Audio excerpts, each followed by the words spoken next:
Satria moa navelan'ny lalàna hoe androany ny fanombohan'ny fanampirezan-kevitra amin'ny fomba ofisialy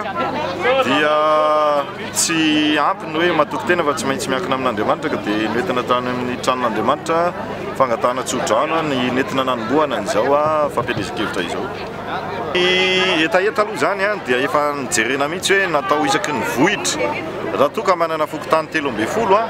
dia misy moa zany ny tena iraisana ny hoe ny fanotarana ny lycée vao vita teo. Zay anisan'ny tena iraisana dia ny jiro an-dalambe dia ny bassin dia ny rano fisotro madio. Zay ny tena iraisana fa misy ihany kosany ny tena mampiavaka amin'ny fokontany tsirairay avy ohatra mangataka barazy. Dia ny tena tsika zany matory ny atrika an'ilay fifidianana dia efa niresaka tamina mpandrarà anglisy ka raha toa ka mety le taratasy rehetra atao dia amin'ny volana mars 2016 no anao financement amina $1 million reo mpandrarà reo zany. Izay mpandrarà tsy miankina amin'ny fanjakana fa hoe an'olo-tanana ny anisan'izany ny commune Ampitatafika raha ny tena tanjony moa dia hoe Madagasikara satria ngeza be amina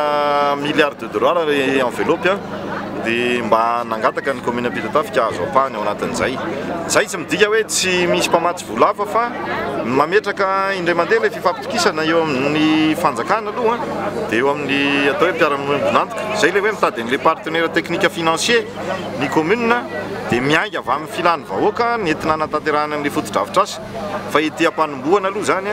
dia miaraka amin'ilay atao hoe ny ekipa izay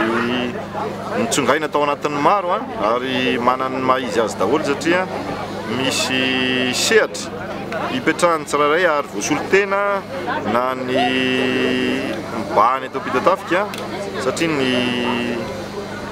tatsano maro nisy eto dia eo ihany koa ny resaka fampianarana.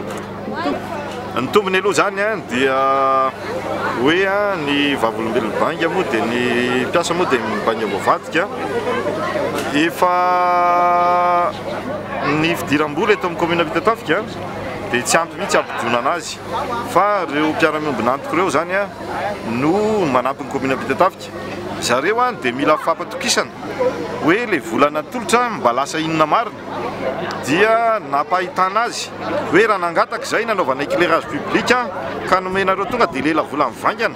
amina ataontsika hoe centaine de millions d'ariary dia tonga dia naseho azy hoe reto nilay fotodrafitr'asa nangataka fanampiana hoe hividanana tomobile ny commune Ampitatafika 4x4 dia tonga dia nanome ihany koa zareo dia naseho azy zany hoe le porofo mihitsy zany miaraka amin'ny jiro miaraka amin'ny kera reny international dia misy fepetra moa zany dia arahany reny fepetra reny. Ny antoka lehibe dia izao hoe ny tsara tatana le vola mivoaka ary arahana porofo dia hitan'ny vahoaka koa ary tsy mivoana amin'izay nangatahana ny anaovana an'ilay vola. Dia hatreto aloha raha ohatra ka fitondrana maromaro zao nefa niara niasa tamin'ny tenantsika teo ny fitondrana nitaritin'ny filoha Marc Ravalomanana dia avy eo nandalo ny Tete Zamita dia ankehitriny mandalo ny filoha Hera Jonaromampianina efa nanome fanampiana ny commune Ampitatafika daholo ireo telo tota reo dikan'izay dia izao le olona mihitsy aloha nijerevan'le mpamme vola hoe afaka atokisana ve dia izay no